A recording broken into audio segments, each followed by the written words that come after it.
Le progrès technique peut prendre des formes très différentes, mais schématiquement, on considère qu'il va consister soit en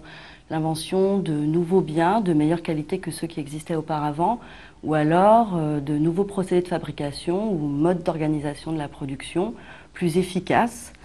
au sens où ils utiliseront moins de facteurs de production. Alors, l'influence du progrès technique sur l'emploi, au niveau microéconomique, c'est un peu au cas par cas. Par moment, il peut réduire la demande de travail, par exemple lorsqu'on automatise une chaîne de production dans une usine, ou alors il peut au contraire accroître la productivité du travail, par exemple quand on remplace la charrue par un tracteur. Dans les 25 dernières années, dans l'industrie, la productivité du travail a augmenté de plus de 128%, et ça s'est traduit par une réallocation massive des emplois depuis l'industrie vers le secteur des services, où la valeur ajoutée a cru de plus de 80%, mais où la productivité du travail et le progrès technique ont été beaucoup plus faibles, de l'ordre de 16%.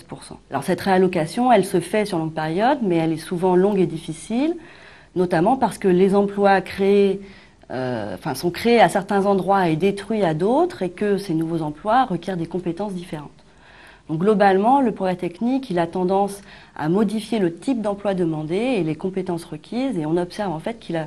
tendance à accroître la demande d'emploi qualifié et les rémunérations de l'emploi qualifié au détriment de l'emploi moins qualifié.